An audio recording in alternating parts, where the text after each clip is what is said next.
Good morning again, my good people. This weekend we celebrate our independence. On July 4, 1776, a short but stirring statement was read for the first time outside Independence Hall in Philadelphia. And we all know that particular phrase. We hold these truths to be self-evident, that all men are created equal, that they are endowed by their Creator with certain unalienable rights, among which are life, liberty, and the pursuit of happiness.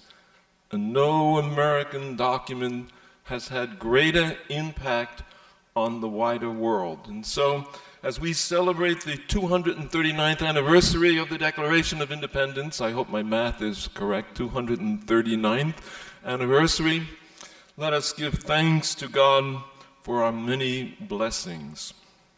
Philadelphia, of course, brings to mind a story about Archbishop Fulton Sheen.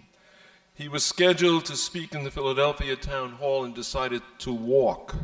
And of course, he got lost. And he asked some teenagers for directions to the town hall, and so they happily obliged. And one of the teenagers asked, what are you doing at the town hall? And Bishop Sheen said, I am giving a lecture on how to get to heaven. Would you like to come along? And the teenager looked at him in astonishment and said, are you kidding? You can't even find your way to the town hall. What does the Word of God, the inspired Word of God, have to say to us today? That Word carries us back in our imaginations to the 6th century before Jesus, to the 500s, to a man by the name of Ezekiel. And the 6th century, as we know, was a catastrophe for ancient Israel. Babylonia conquered their kingdom, abolished their monarchy, torched the city of Jerusalem, tore down the temple, and deported many Hebrews to Babylonia. And here in this passage, the Spirit of God enters into Ezekiel and empowers Ezekiel. Yes, he empowers Ezekiel to challenge these half-hearted Hebrews, a very tough audience. He challenges them to reform their lives, to reorient themselves to God and to one another, to become other-centered and not self-centered. And as I listen to Ezekiel, I think of the things that God will not ask us on Judgment Day. God won't ask about the clothes in our closet. He'll ask how many we helped to clothe. And God won't ask about our job title. He will ask if we worked with integrity. And God won't ask how many friends we had. He will ask how many we befriended. And finally, God won't ask the color of our skin. He will ask us about the content of our character. And yes, the word of Ezekiel here today challenges us to be other-centered, to live a life with God and for others. And Paul here in his letter to the Christian community in Corinth in Greece alludes to a thorn in his side. And biblical scholars have been debating for centuries about what this disability was that seemed to handicap Paul in his ministry. And I think of many well-known people today who overcame and transcended their own handicaps. I think of Helen Keller, I think of FDR, and yes, even Beethoven was deaf. And Paul lived a life with and for God. His was a purpose-driven life. In fact, Paul faced many tough audiences, but Paul says here that the power of God's grace sufficed for him to face and to overcome so many hardships and so many problems in his life.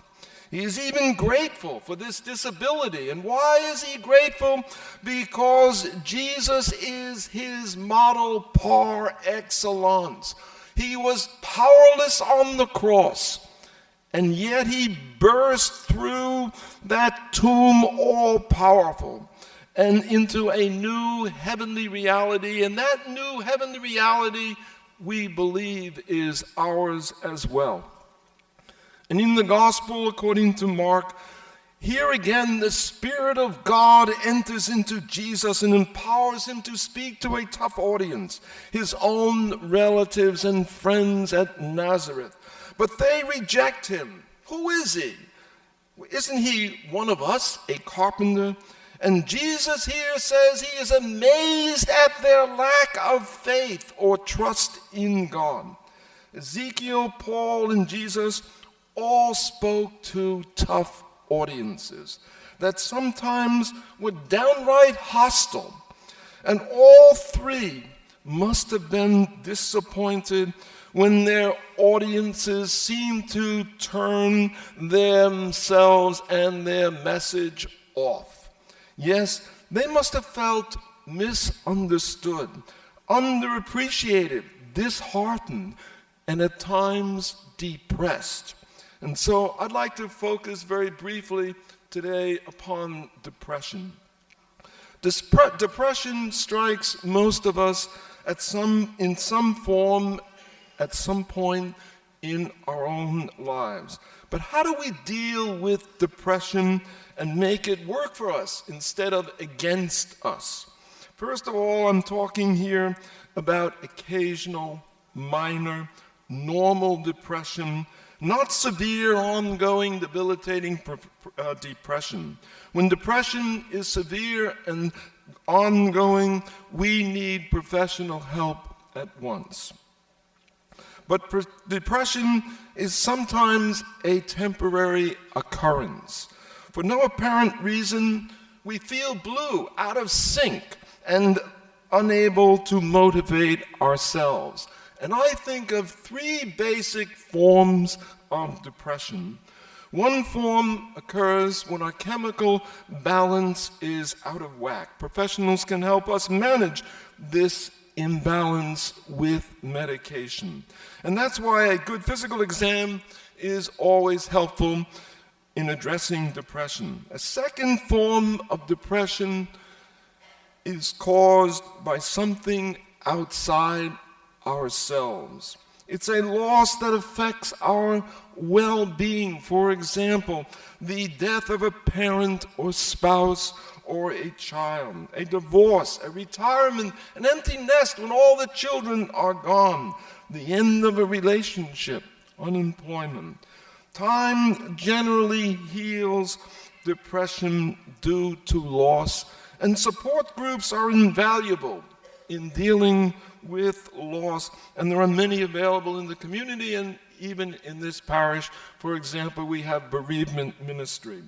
A third form of depression is often linked with stress. We run out of energy to deal with the demands we think others are making upon us. For example, a person tries desperately to do everything perfectly, just right. But most things in life generally don't work out perfectly. Often, we have to muddle through a situation and make the best of it. Stressed out people often take on the expectations of others without expressing their own limitations, without saying no. How then deal with depression? How deal positively with depression? As we grow older and wiser, we realize that trying to do everything perfectly doesn't matter as much. We may say yes to something, but at our pace, in our way. It also becomes easier to say no when we realize our own limitations. Yes, we'll try to do what things we have to do well, but we won't take on more than we can handle. Second, we have to recognize the early symptoms of stress so that we can deal with them. For example, we know we're getting depressed when, for example, we get irritable. We can't sleep. If we're irritable, that may be telling us we need to get briefly away from a situation. And if we feel unmotivated, that may be telling us to do something more creative. And third, acknowledge our depression so that we can take control of it. How give our life meaning and zest again? Engage in physical activity, gardening or walking or cleaning. Get up out of that chair. Communicate with our family. Let them know how we feel. We can ask them, for example, to be more reasonable when we think they are taking advantage of us. Take charge of our own lives. If work has become boring, change your habits. Vary your routine, do something you like. Call friends, lend a helping hand, volunteer, find something to look forward to. Rekindle your spiritual life by reading the Bible or watching a religious DVD. And last but not least, a fellow creature, such as a dog or a cat or bird, can be a treasured companion. And so if we're feeling at times the way Ezekiel and Paul and Jesus must have felt at times, disappointed, misunderstood, underappreciated, and depressed, consider these suggestions so that we can make it work for us and not against us. And remember especially today the words of St. Paul. My grace is sufficient for you, whatever comes our way. God is always near to us, and God is always very close to us. May the Lord bless and keep each and every one of you.